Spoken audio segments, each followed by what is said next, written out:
4000 का जूता क्या करेगा, 500 का भी तो साला वही दौड़ता है ना। बेटा बोलता है पापा 5 स्टार में खाना कब खिलाओगे, बाप बोलता है बेटा जिसकी हराम की कमाई होती है ना वो 5 स्टार में खाना खाते हैं।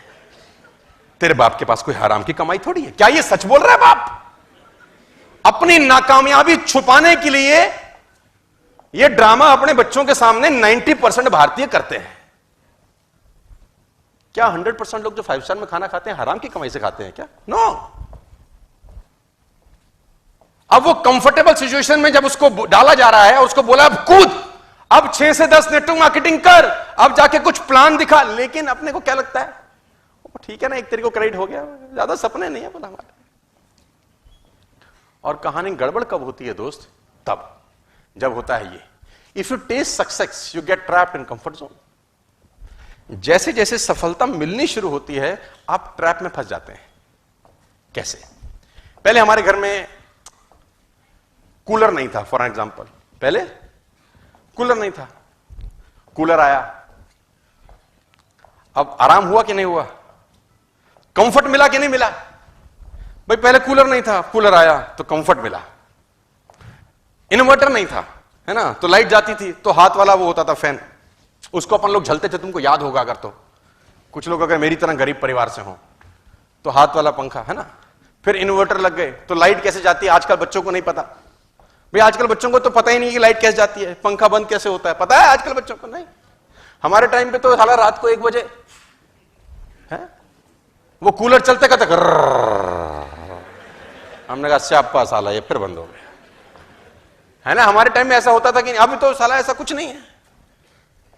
तो जैसे कंफर्ट आया, जिंदगी कंफर्टेबल हुई, कूलर से एसी में आए, हम लोग थोड़ा सा ढीला हो गए यार। जैसे जैसे आपने सफलता अर्जित करी, जैसे आप बस से बाइक में आए, बाइक से गाड़ी में आए, आपने अपना जो एक्सीलेटर पर पैर था वो पंजा धीरे धीरे कम करना चालू कर दिया। सफलता ने आपको कंफर्टेबल जोन में डाल दिया सर। सफलता आपको कंफर्टेबल जोन में धकेल देती है, और ये एक ऐसा ट्रैप है जिसमें 90% लोग फंस जाते हैं, साइलेंटली पता भी नहीं चलता उनको। जैसे जैसे सक्सेसफुल होते जाते हैं वैसे वैसे कंफर्टेबल होते जाते हैं। मैं कहता हूं नहीं नहीं, मेरा फिलॉसफी अलग रहा 14-15 साल का। मैं जैसे जैसे सक्सेसफुल हुआ मैंने कंफर्टेबल की सिचुएशन की जगह चैलेंजिंग सिचुएशन को अडॉप्ट किया।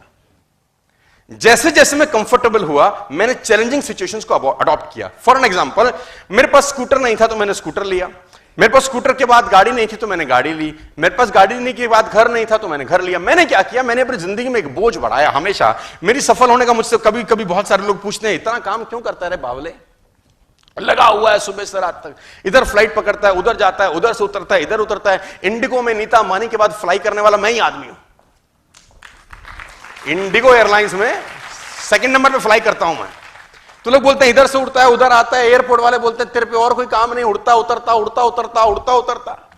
तो हमने कहा सिंपल फिलॉसफी है, रॉकेट से पूछो क्यों तेज चलता है, तो रॉकेट बोलता है तेरे पिछवाड़े में लगेगी तो तुझे पता चलेगा क्यों तेज चलता है। रॉकेट से पूछो, जहाज पूछता है उससे कि तू इतना तेज, उसने बोला तेरे पिछवाड़े में लगा आग, तो तू भी हमसे तेज चलेगा। लेकिन जहाज पिछवाड़े में नहीं लगाता, रॉकेट पिछवाड़े में। तो पिछवाड़े की आग को मैं बोलता हूं liabilities. Take some liabilities in your life my dear friends. ये अपने आप आपसे काम कराती है। आज तुम्हारे पे 2 लाख रुपए की ईएमआई हो खाली, बस तुम्हारा बाप भी नहीं सोएगा रात को। हाँ, रात भर नींद नहीं आएगी, साला पैसा कैसे आएगा, पैसा कैसे आएगा, खोपड़ी चलेगी कि नहीं चलेगी। अब लाइबिलिटी शाइबिलिटी है नहीं, एसी ऑन किया सो गए, एक तरीके को पैसा आ जाएगा, ऐसी की तैसी में जाए दुनिया, हम सेटिस्फाइड हैं, we are satisfied, I have no issues. कुछ मत करो, ये चैलेंजिंग सिचुएशन है। देखो ये सिचुएशन में आपको खुद अपने आप को डालना पड़ेगा, नोबडी एल्स विल कम, कोई नहीं आएगा आपको। अब कुछ लोग बोलेंगे ये क्या तरीका है, मैंने बोला यही तरीका है यार। हम लोग डंडे के लोग हैं, जब तक डंडा नहीं पड़ता काम नहीं करते सर।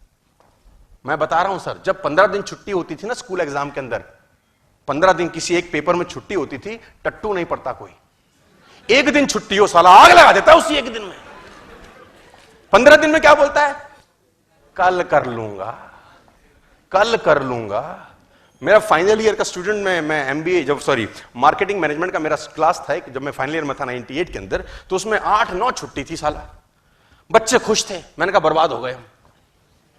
तो उसने बोला 9 छुट्टी अच्छे से पढ़ेंगे। मैंने कहा कोई पढ़ाई नहीं होगी, क्योंकि 9 दिन। जब मुझसे किसी ने बोला कब, तो हमने बोला अभी तो दिन है, अभी तो दिन है, अभी तो दिन है। मुझे आज भी याद है कि आखिरी दिन में कोई किताब को टच नहीं किया, लास्ट दिन तक तो किताब ही बाय नहीं करी।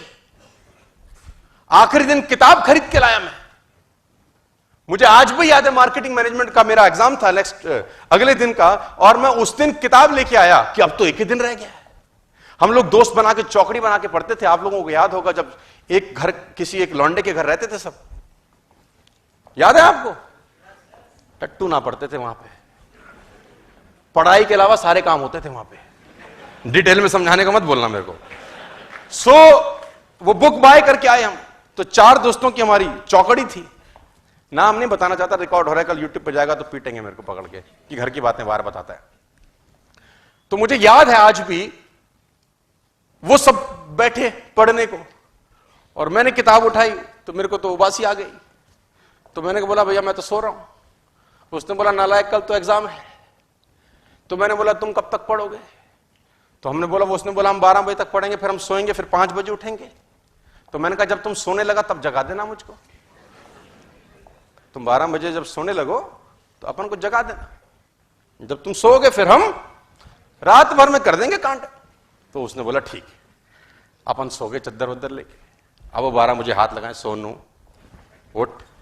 मैं भी उठा। मैंने कहा हाँ उठ पढ़, कल तेरा एग्जाम है।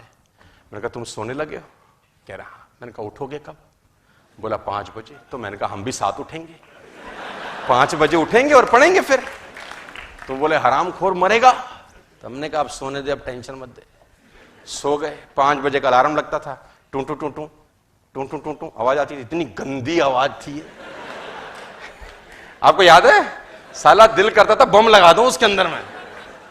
उस आवाज ने दिलो दिमाग पे ऐसा आतंक मचा रखा था। अब 5 बजे वो अलार्म बजे, अब ये सब उठे। मेरे को उठाया, सोनू उठ, तू उठ। मैं भी उठा। मैंने कहा हाँ। कह रहा पढ़ ले, हम रिवीजन कर रहे हैं। मैंने किताब उठाई 5 बजे। मैंने कहा जब पूरे साल कुछ नहीं हुआ, अगले 2 घंटे में क्या उखाड़ लेंगे हम, सो जा। अपन फिर सो गए। तो जब वो दिन ज्यादा होते हैं तो आदमी क्या हो जाता है, कंफर्टेबल हो जाता है, और उस कंफर्टेबल सिचुएशन में उसकी ऐसी की तैसी हो जाती है। My dear friends, a ship is always safe in the harbour. पानी का जहाज हमेशा सुरक्षित बंदरगाह पे होता है, लेकिन वहां रहने के लिए बना नहीं है यार। पानी का जहाज बंदरगाह पे ही सुरक्षित होता है, दुनिया कहती है, लेकिन वहां रहने के लिए बना नहीं है। रहने के लिए कहां बना है? समुद्र के अंदर जाए, तूफानों से लड़े, लहरों से लड़े, अटखेलियां खेले, जहां जाना है जाए, लौटे लौटे ना लौटे ना लौटे, लेकिन एटलीस्ट जिसके लिए बना है उसके लिए तो जाए कंफर्टेबल। लेकिन कहां है? बंदरगाह पे। उड़ने वाला जहाज कहां ज्यादा सुरक्षित है? एयरपोर्ट पे। कोई तकलीफ नहीं है। जेट एयरवेज के खड़े हैं, मैं देखता हूं, कोई तकलीफ नहीं है साला। लेकिन क्या वहां रहने के लिए बने थे क्या यार? हां जी, वो आसपास की एयरलाइन जाती होंगी तो मुंह चढ़ाते होंगे उसको साले को, हम फिर गए, तू साले यहीं रहे। तो बहुत सारे लोग ऐसे हैं जो आपकी सामने से टेक ऑफ कर जाएंगे, आप अगर एयरपोर्ट से उड़े नहीं तो यार। तो टाइम है आपका कंफर्टेबल सिचुएशंस को छोड़ देने का और आगे बढ़ जाने का। मेरी आपसे बड़ी सिंपल सी गुजारिश है, जो मैं आपको 11 कमांडमेंट्स बताना चाहता हूं। उसमें पहला कमांडमेंट यह है कि कोई आदमी आपकी जिंदगी नहीं बदलेगा आपके अलावा। आपके पैर का कांटा आपको ही निकालना पड़ेगा। इस दुनिया में किसी को तकलीफ नहीं है तुम पे पैसे हो कि ना हो, तकलीफ सिर्फ तुमको ही होगी, और वो तब होगी जब आप कंफर्टेबल लेवल को तुरंत आज ही। बात समझ में आ रही है तो बोलो हां। टुडे आपको कसम खानी है सर कि कंफर्टेबल सिचुएशंस को जितनी जल्दी हो जाए उसको त्याग कर दीजिए आज यार। कंफर्टेबल मत रहिए जिंदगी में, अनकंफर्टेबल रहिए। मैं बार बार बोलता हूं with all the respect and regard, झुग्गी झोंपड़ी के बच्चों को कभी निमोनिया नहीं होता यार। झुग्गी झोंपड़ी के बच्चे को फीवर नहीं होता, नंगा घूम रहा है जनवरी की सर्दी के अंदर। है ना? लेकिन हमारा आपका बच्चा कंबल में बीमार हो जाता है। मेरी बात को अदरवाइज मत लीजिए, with all the respect and regard मैं ये बात बोल रहा हूं, क्योंकि हमारी जिंदगी ना हमने बच्चों को कंफर्टेबल बना दिया। मेरा लाल सा बच्चा, भाई मेरा बेटा, इसको हवा ना लगे, और वो देखो नंगे घूम रहे हैं, with all the respect and regard, और ऐसा घूम घूम के उनका इम्यून सिस्टम इतना शानदार हो जाता है, कोई हवा उनका कुछ नहीं बिगाड़ पाती। मैं फिर कह रहा हूं आपको, प्लीज अपनी लाइफ को कंफर्टेबल नहीं, अनकंफर्टेबल बनाइए, क्योंकि जैसे जैसे अपने रॉकेट लिया, हमने इंस्टॉलमेंट लगाई अपने लिए, हमारी जिंदगी में कंफर्ट बढ़ा कि नहीं बढ़ा? यस। जैसे जैसे हमने अपने एक्सपेंसेस बढ़ाए, कंफर्टेबल एक्सपेंसेस बढ़ाने के कारण हमने काम किया, काम करने से पैसा आया, और उस पैसे आने से जब फिर कंफर्ट आई, हमने फिर चैलेंज बढ़ा डाले, और उस चैलेंज को पूरा करते करते और कंफर्ट मिली, और उस कंफर्ट हमारे को फिर ना गिरा है, हमने फिर चैलेंज बढ़ा डाले। चैलेंज बढ़ाते बढ़ाते बढ़ाते जो पैसा आया सो आया, उस प्रोसेस में हम जो इंसान बन गए वो पैसा कमाने से कहीं ज्यादा इंपॉर्टेंट है। लेकिन ये तभी होगा जब आप इसको छोड़ देंगे।